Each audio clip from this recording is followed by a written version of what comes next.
Here's a psychology fact most people don't realize. Not everyone who avoids trends is out of touch. Some people are simply wired differently. In a world obsessed with what's popular, viral, and trending, there are people who deliberately stay away. They don't follow fashion trends. They don't jump on viral opinions. They don't reshape their identity every few months. And it's not because they can't keep up. It's because psychologically, they don't need to. This video explores the psychology of people who never join trends and what that reveals about how their minds work.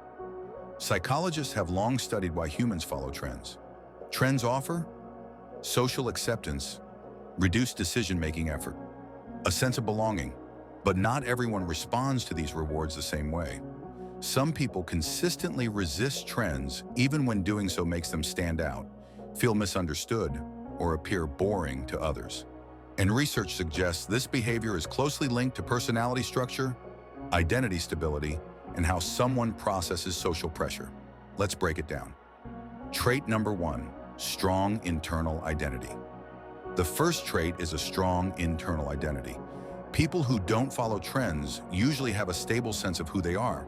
Their self-image doesn't depend on what's popular, what others approve of, or what's currently trending. Psychology calls this internal self-definition. Their identity is built from values, principles, and long-term preferences, not external validation. So when a new trend appears, they don't ask, "Is everyone doing this?" They ask, "Does this actually align with me?" Most trends fail that test. Trait number 2, low need for social validation. Trends thrive on validation, likes, comments, belonging. But people who avoid trends tend to score lower on social approval dependency. They don't need constant reinforcement to feel secure about their choices. This doesn't mean they're antisocial. It means their confidence is internally regulated, not socially outsourced. Psychologically, this makes them resistant to peer pressure, even subtle pressure they're not consciously aware of. But here's where it gets uncomfortable. Trait number 3, high cognitive independence. People who avoid trends often display high cognitive independence. They prefer to think things through, analyze before adopting, question popularity itself.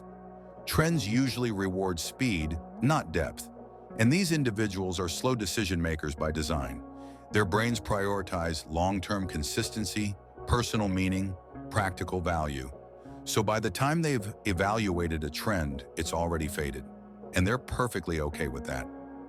Trait number 4, resistance to identity fragmentation. Modern trends often encourage constant reinvention, new aesthetics, new labels, new versions of the self. But some people experience this as psychological noise. They prefer continuity over reinvention. Psychology refers to this as identity coherence, the desire to remain internally consistent over time. For these individuals, joining trends can feel like losing parts of themselves just to keep up. So they opt out. And this next trait explains why trend avoiders are often misunderstood. Trait number 5, misinterpreted as closed-minded people who don't follow trends are often labeled as rigid, conservative, outdated, or emotionally distant. But psychology shows the opposite can be true. They're often highly open internally, but selective externally. They don't reject trends out of fear. They reject them out of discernment. They choose depth over novelty and substance over visibility, and that makes them hard to read. If this video feels personal, that's not accidental. It means your mind wasn't built to be constantly reshaped by outside influence. Here's the truth psychology points to. People who never join trends aren't behind the world. They're anchored within themselves. They trade popularity for stability, speed for consistency, noise for clarity, and while trends come and go, their identity remains intact. Not everyone is meant to follow the crowd. Some people are wired to stand quietly outside it and think.